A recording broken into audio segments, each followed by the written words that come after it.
I don't know why I have a guitar. I'm not going to be using it today.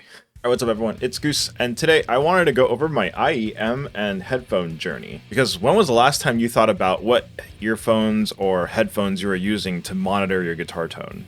And over time I've started to feel that the monitors that you're using, whether it be an IEM, headphones, or I guess even speakers, are actually a very crucial part of your signal chain, especially when you're dialing in guitar tones. Before I even got into really guitar gear, I was huge into headphones. I even got to the point where I was buying Odysseys, and if you don't know Odysseys, they are pricey. And while I think I liked headphones a lot for the flavor of sound that they had, I never really chased neutral until I started dialing in guitar tones. And so today I'm going to go over the headphones I've tried, the IEMs that I've tried, and also a big shout out to Crinacle because we're going to be using all of Crinacle's graphs. And this is Crinacle's website. He runs in-ear fidelity. So if you want more information, go to this site and yeah, show him some love. All right, so the first thing I want to go over is the frequency response of a headphone. Once again, we're using Crinacle's graphs here, and you'll see on these graphs that they have two lines. There's one on the top, and then there's the one on the bottom. The graph on the bottom is the uncompensated graph, the raw graph, and the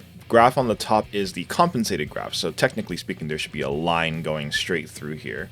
Whereas here you're going to see that rise at 3K. What is flat on a graph is not going to be flat to our ears, to human ears. Typically around 3K, there's going to be an elevation from about 1K to 3K, and then it goes back down as we get to the treble area. And the reason for that is just because of pinna gain. Basically, it's to make up for like the anatomy of our ears, and it basically sounds flat to us. So many different headphone reviewers have different lines corresponding to their ideal frequency response as to what they would consider flat. And I would say for me, it's pretty close to this, except for in terms of dialing in a guitar tone, I actually prefer something with some slight brightness past 3K. Not anything more than 5 decibels, however. Anything more than that, and I feel like it's a little too much. And we'll go over that with the different headphones when we get there. But the reason why I actually prefer a little bit more brightness than the line here above 3K, and this is, again, preference. No one is right or wrong here. This is a preference thing. But for dialing in guitar tones, the preference is because I'm not dialing in a guitar tone to be flat. I'm dialing it to give it character. And one of the things that slight brightness does is it allows me to kind of hear the character of the saturation and distortion characters, which is kind of like high end harmonics of the guitar. But when I listen back to the same tones, they aren't searing bright because the headphones are already slightly bright. So the goal is to find in-ears that have the correct frequency response so that when you're listening back to the guitar tone, it doesn't sound overly bright on other systems like your monitors, your speakers, cell phone, etc. But it still has some edge to it because it's a distorted guitar tone and it needs that. And I also want to mention here for IEMs, I actually think that the bass needs to rise towards the low end. Anything below this region right here, around like 60 hertz, anything below that I feel like it's equal parts hear and feel, and a small driver in your ear for an IEM just doesn't have that same feel as like a big driver on over-ear headphone. So just for IEM specifically, I prefer a little bit more bass. So keep that in mind. This line here is Crinacle's preference. I'm just going to be using that as a way to show my preferences as well. Also, a quick note, I don't own some of these headphones anymore. I'm kind of going over my journey, and these aren't going to be all the headphones that I've ever tried, but these are going to be most of the notable ones that I think I see most people monitoring. And because some of these I don't own anymore, I'm going to do a really rapid fire round through some of these, so let's go. All right, so this is the DT770, but from what I remember of it, it was bright on the top end, and then also just this weird bass part right here that just, I don't know why there's a dip there. I think that would make the low end of my guitar tone sound really weird. So remember, when we're talking about the earphone and the headphone frequencies, if it's too bright on the headphone, your tone will end up becoming too dull because you're compensating for that as you're dialing it in. Same with the bass and mids and whatnot. So the next headphones on my journey were the Shure SRH 440s. I actually would probably use these for dialing in guitar tone, except the fact that the headband broke on mine. And this is a common problem with the Shure SRH 440, 840, and even the 940s. And so that was kind of the last closed back headphone that I had, and I was kind of adamant about wanting a closed back. But then I went into the world of open backs, and the first one I tried were the DT990 and the DT880. The 990 was very bright up top as well. The rest of the frequency response sounded actually pretty okay to me. but the brightness up top right here is pretty bad. That's more than 5 decibels, as I mentioned earlier. And the 880s have the same kind of issue up top. There is just a frequency up top that's just super bright at a different point on the 880s than the 990s. But I do very much recommend, if people do want these headphones, to like EQ those peaks out. And the other open back I got into was the Sennheiser HD560. I actually had the 6XX, which is basically this, but cheaper because of mass drop. At the time, they were called mass drop.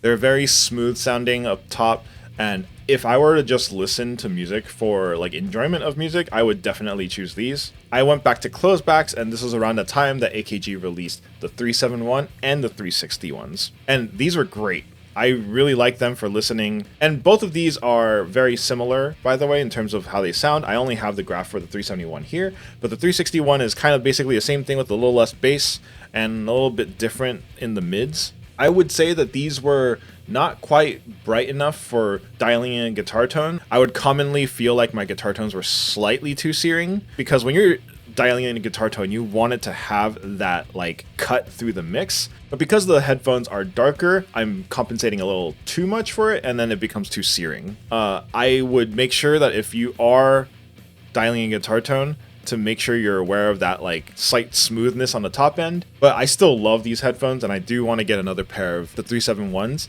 My 361s are with a good friend of mine right now. All right, so the AKG 612s. So these are the K612s. They're an open back headphone with just a huge sound because the ear cups are so large on them. And these were the first headphones that kind of made me think about deviating from Crinacle's recommendations. I was actually at the point when I was talking about the 371s and 361s, I was actually also looking into in-ears already. But following a graph is one thing, but using the graph to find a tool is another thing. And so while I do still use Crinacle's graphs, I do like a slight brightness, and these were the first headphones to make me think about what I wanted to deviate from Crinacle's preferred line to find my own preference for when I'm dialing in guitar tones. And so yeah, these are slightly bright. If you look at the frequency response here, about 2K, which is a little lower than my preference, but there is a slight rise around the treble area here for these headphones, and with a bit of EQ, honestly, these were pretty good for dialing in guitar tones. There's just kind of a glare somewhere in the upper mid / treble area that was kind of hard to EQ out for me. But with a little bit of that, that was actually really good, and I really liked playing and monitoring my guitar through this. And as you saw earlier with the HD650s, I actually had a K702, which is the same sort of chassis as this. On both that headphone and this headphone, the cable going from the one-sided input here all the way around to the other ear cup, that cable had broken. And so basically a solder joint in the back of the cup here came apart. And so I have to actually fix these right now. And that's a shame that the design is that way, because of, I'm guessing it's because of all the pressure that's put on the swivel here. But yeah, it's a shame, because I actually really like these. In terms of recommendations though, I wouldn't want to have to deal with that. So I would definitely keep that in mind if you're considering these. And so that brings me to the Sennheiser HD560s. These are open backs just like the AKGs, and I feel that they have a kind of similar sort of neutral with a slight brightness to them. In terms of comfort and everything, these were really, really good. And these really cemented that my preference relative to Crinacle's graphs is just a slight brightness past that 3K. If you can see on this chart here, it's not anything more than like 5 decibels. It's really a small amount of brightness over Crinacle's preference, but for dialing in guitar tones, these are amazing. They're using the same chassis that like streamers like XQC have on their, like, I think he uses a 599 or a 598. The chassis feels cheap. However, we've seen XQC throw his headphones like across the room. And so yeah, they can apparently take a lot of a beating. And I hope that that rings true for these, because I wouldn't want to have another situation like the AKGs. And so these are where I'm currently at, and I think these are a great option if you're looking to find a headphone for dialing in guitar tones. All right, so let's get into the IEMs that I've tried. The first one that I got was the KZ ES4. Do not get these. The ES4s were so hard for me to even just listen to for music. I couldn't imagine dialing in guitar tones for them. Actually, during this time, Moondrop had released their Starfield, and these were, I think, $110. I think I got them on sale for like $20 off. But these definitely made me feel like IEMs were worth investing into for dialing in guitar tones. Also, if $100 and something is too much, The Moondrop Aria actually is a good option because they're $80 and they sound the same as these, but they just don't have the fancy like coating. But I really liked how these sounded. I think they're just slightly bassy. I think there's just slightly too much bass. But it's not something that like was really intrusive or anything. And the other thing I noticed about them though is that they didn't insert far enough into my ear. So what ended up happening was I actually had to get spin fit replacements for the ear tips here because the stock ones would just slip out of my ear constantly. But other than that little thing, I think these sound great. But if you look at this chart, there's not really too much brightness past that 3K that I was talking about before. It's like right on the line, which is great for listening to music, and I definitely use these when I'm on walks. But I would personally just like a little more treble, a little bit more brightness than this, specifically for dialing in guitar tones at least. But I like listening to these a lot, and I still do. So the set that I had found that had a little bit more brightness than that was the DUNU Titan S. And these are an $80 headphone with a all metallic housing, and it feels really sturdy in your hands. And also these didn't have a fit issue like on the Starfield.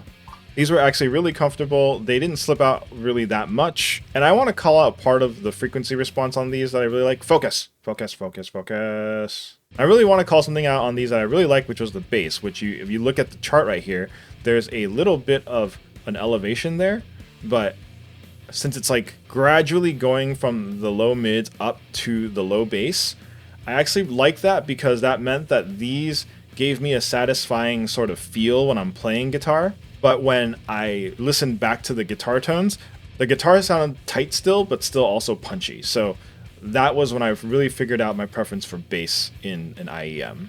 The one thing that I didn't quite like about these was you see this hump right here at 3K, and that is actually a little much for me. When I would dial a guitar tone in on my studio monitors and I would listen back on these, it would get really harsh and not pleasant at all. And then when I try to dial in a guitar tone on these, sometimes my guitar tone would just sound dull and not cutting through the mix at all. Then the next headphones on my list were the Crinacle Zeros, which are $50 and based on the Harman in-ear target. Going over the Harman in-ear target really quick. Basically, Harman owns AKG, JBL. No, Samsung owns Harman. But they do their own research, and with the in-ear research, it's been kind of not quite as accepted as their over-ear headphone research. The AKG 361s, 371s that I mentioned earlier are based on the Harman target for over-ears, but the in-ear target isn't quite as liked as the over-ear target. And so these are based on the in-ear target, which I think that was deliberate on Crinacle's end. If you can see on the graph here, these actually had that same sort of like 3K aggressiveness, although I think the slightly brighter sound made that 3K not feel quite as prominent, but it was still definitely there. But what I really liked about these in-ears were the bass. And I know there's a really interesting like subwoofer in these, and honestly, for $50, for dialing in guitar tones, I would recommend these, except for the fact that up here in kind of the mid treble, high treble area where it starts to go into the high treble, I think that there's just a little bit too much energy up there, and that definitely resulted in slightly dull guitar tones. Not the worst, but definitely something you should look into or maybe EQ out. I will say one of the things I had with these in terms of like the build is that the ear tip eventually just kind of came off. And it wouldn't stay snug on the nozzle of the in-ear. And so sometimes I would take the earphone out of my ear and the ear tip would still be in my ear. So keep that in mind as well. And so in looking for something that was still slightly bright, that just didn't have those slight faults that the Zero had, I came across the Truthear Hexa. And honestly, these are for me right now my preference for dialing in guitar tones. There's a slight rise in the bass area. It's not as extreme as in other headphones, in my opinion. It only really gets higher as you get really low. And the 3K shout isn't quite as high on these as they are on any of the other sets that I was looking at, except for maybe the Starfield. But there is that slight brightness in the upper sort of mid to high treble area, and that actually doesn't bother me as much on these as they did on the Zeros, which made this kind of that thing I was talking about where I just want a slight brightness for dialing in guitar tones. And because these are by Truthear, which also make the Zero, I'm hoping that the nozzle doesn't have the same issue, but we'll see. However, I do think that these are very comfortable for me. They are a little bit angular, so that might not be so comfortable for smaller ears, but these have been basically to my in-ears what the HD560s was to my over-ears. And yeah, that's where I currently am, and these are the IEMs and over-ear headphones I use to dial in guitar tones. And with all these IEMs and headphones, I think it'd be really cool in the future also if I just kind of took an amp and started dialing them in on each of the headphones and just kind of see the result. And so it'd be kind of interesting to see the difference. So if you want to see what that sounds like, please comment below. As for my headphone and IEM journey, I don't know that I'm there yet. While I do like the 560S and the Hexa, I'm always open to new options. I'm hoping to share those options with y'all in the future if those options come about. I hope you all found some really interesting IEM recommendations here, and I want to be clear that my preferences are not necessarily your preferences, but I do want to stress the research that folks like Crinacle or even Harman that I mentioned earlier have put into their ideal frequency response, and those are invaluable as a tool to kind of guide your own preferences. And hopefully that this video also helped guide your preferences as well. Anyway, that's going to do it for me. If y'all enjoyed this video, please hit like and subscribe, and I will see y'all in the next one. Later.